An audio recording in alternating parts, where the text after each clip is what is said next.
Freedom of expression no longer exists, the view of an Egyptian France 24 spoke to for today's Focus report.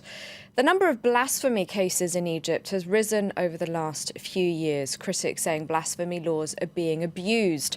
This report from our team in Cairo. This is his last appeal hearing. Yusuf knows he has a lot to lose. He's on trial for blasphemy. Last March, he threatened to burn religious books outside the Al-Azhar mosque. Egypt's religious authorities took him to court, but Yusuf's lawyer claims he's innocent. To have a breach of public order, something has to happen. The public and prosecution will have to explain how my client can be guilty of a public order offense while nothing has actually happened. My client was standing outside the mosque when the police arrested him. What has he done wrong? The defence's arguments didn't convince the judge. Yusuf was found guilty. His lawyer Adel is a member of a human rights organisation campaigning against the abuse of blasphemy laws, which has become commonplace here in Egypt. Adel meets a researcher who's been monitoring recent blasphemy cases. The judge found him guilty? Yes, 1 year. 1 year in jail. Both men claim that judges are accountable to no one, and they're worried about Yusuf's future. In most cases we work on before we even start, we know that it is a lost cause. We are not answering to the law, but to the arbitrary belief of a judge and the bias of the court. All this is linked to the political and security situation the country is in. All the factors end up having more impact on the judgment than the law itself. Those accused of blasphemy are rarely acquitted, whatever line of defence they choose. The number of cases and the number of guilty verdicts are on the increase. 8 cases in 2011, 20 last year. The number of cases has increased so much because of the Islamification of our society. The radical element in our society is showing its presence and establishing itself as the sole defender of our religion.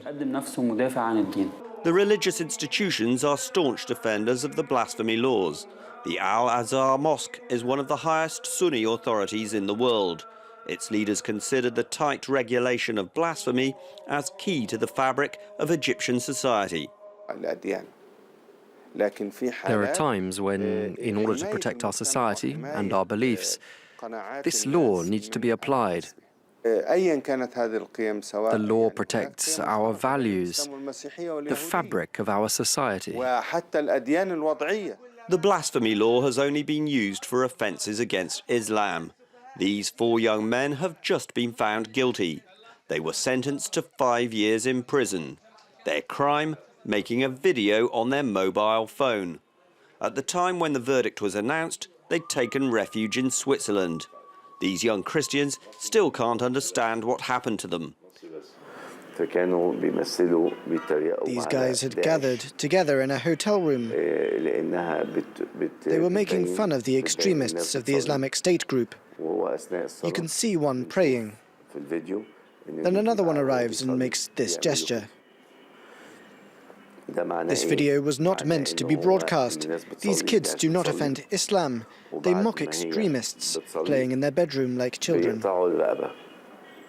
Muslims aren't spared by the blasphemy laws. Many believe the legislation is being used as a weapon to gag the Egyptian people.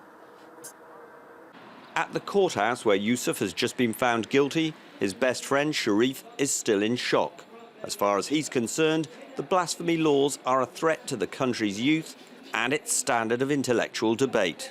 Freedom of expression no longer exists. The regime told us religious speech was going to be reformed, while in fact people are being sent to prison. Same thing with political speech, with politicians being locked up. The state might as well get rid of all of us.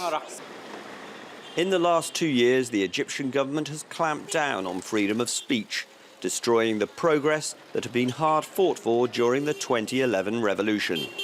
According to non-governmental organisations like Human Rights Watch, tens of thousands of people have been sent to prison. To discuss this further, I'm now joined from Cairo by Yahya Al-Gamal, an Egyptian political analyst and writer. Hello, thank you very much indeed for your time. Hi. Now, a researcher our Cairo team spoke to for the report we just broadcast says that the increase in blasphemy cases in Egypt is due to, quote, the Islamization of our society. Do you agree? Well, it's rather because we've already witnessed the Islamization of society prior to June 30th, like 5 years ago. But it's rather an attack on the concept, on the very core of the concept of a civil state. And that's the major gain that has been acquired from the revolution in 2011.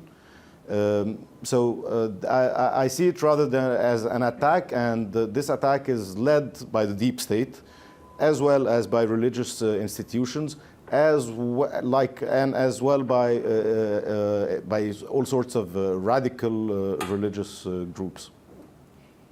How has life changed for you as a writer in Egypt in the last few years? Well, we still write. We have the internet. We have 40 million internet users in Egypt. So I guess everyone can have access, have a platform to write from, and yes, there's no real censorship, but rather, you know, like you see that some limits are they're trying to impose some limits, but in a subtle way, not really in a threatening way. Yet, of course, we have cases like Ahmed Nagy, the writer Ahmed Nagy, who got sentenced to 2 years in prison for writing content that violated the public modesty. And so this is another form as well of attack on the very basics, or on the core of the civil state that Ahmed Nagy and other writers, including myself and others, have been advocating before and since 2011. So you don't agree then with the man in our report who says that freedom of expression in Egypt is effectively dead? No, it's not dead. It's still existent. Yes, it is threatened, not directly, but in an indirect way.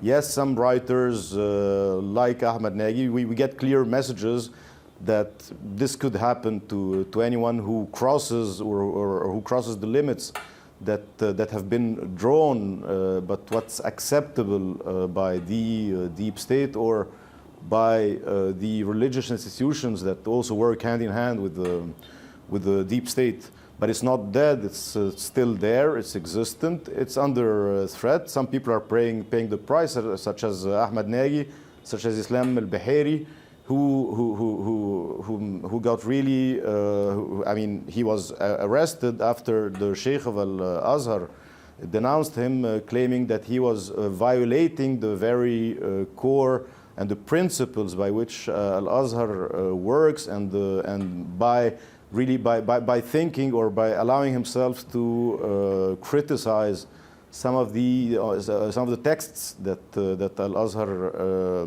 works on and promotes most of the time. So no, it's not dead, but of course it's under a certain threat, and some people are paying the price, definitely. What about corruption? Because that was an issue during the revolution. How much of an issue is it still? What kind of corruption? Because you have corruption, corruption can range from public employees, corruption. Well, in the report, we have a lawyer accusing the judge of bias. Yes, of course, some judges are biased. Definitely, there's a big part actually that is biased. But we still have also independent judges, such as the judge who ruled that the islands of Tiran and Sanafir were Egyptian recently, a couple of months ago, in the administrative court. So you get both. You get the judge who passed 150 capital punishment verdicts in one day, and you have the judge who really was totally objective, who examined the case objectively, and who thought that the islands were actually, not only because of what public opinion was talking about, but because of the documents that were provided to him by the defense, that the islands were not Saudi, that they were Egyptian. All right, we'll have to leave it there, I'm afraid. Yahya Al-Gamal, thank you very much indeed for your time.